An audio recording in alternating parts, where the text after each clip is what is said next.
మన ప్రభువును రక్షకుడైన యేసుక్రీస్తు నామములో మీ అందరికీ నా హృదయపూర్వకమైన వందనాలు. ప్రైజ్ లార్డ్, హల్లెలూయా. ఈరోజు వాక్యము కీర్తనల గ్రంథము 121వ కీర్తన 3వ వచనం. ఆయన నీ పాదములను తొట్టిల్లనీయడు, నిన్ను కాపాడువాడు కునుకడు.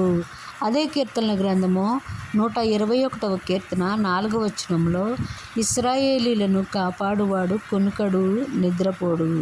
ఆయన నిత్యము మన కోసం ఎదురు చూస్తూ ఆయన మనల్ని నిత్యము కంటికి రెప్పలాగా కాపాడుకుంటూ ఆయన కృపలో మనల్ని ఎంతగానో కాపాడుతున్న దేవాది దేవునికి మనము ఏమిచ్చినా రుణాన్ని తీర్చుకోలేము. మన ప్రాణాత్మ దేహములు ఆయన సన్నిధిలో సమర్పించి ఆయన ఘనపరుస్తూ ఆయన కృపలో మనం ముందుకు సాగాలి తప్ప భక్తులములాగా నటిస్తూ పైకి దేవుణ్ణి ఘనపరుస్తున్నట్టుగా ఉంటూ లోపల ఎంతగానో నటిస్తూ అయా శాపంలో నశించిపోతున్న జనాలను చూసి దేవుడు ఎంతగానో నిట్టూర్పులు విడుస్తున్నాడు.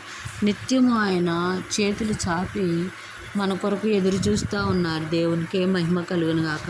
ఆయన సన్నిధిలో మనం నిలిచి ఉండి యథార్థమైన హృదయంతో ఆయన కృపలో మనం ఎప్పుడు ఆయన కొరకు కనిపెట్టుకుంటూ ఆయన కృపలో ముందుకు సాగుదాం గాక. ప్రైజ్ లార్డ్, హల్లెలూయా. అట్టి కృప దేవుడు మనకు అనుగ్రహించును గాక. ఆమేన్.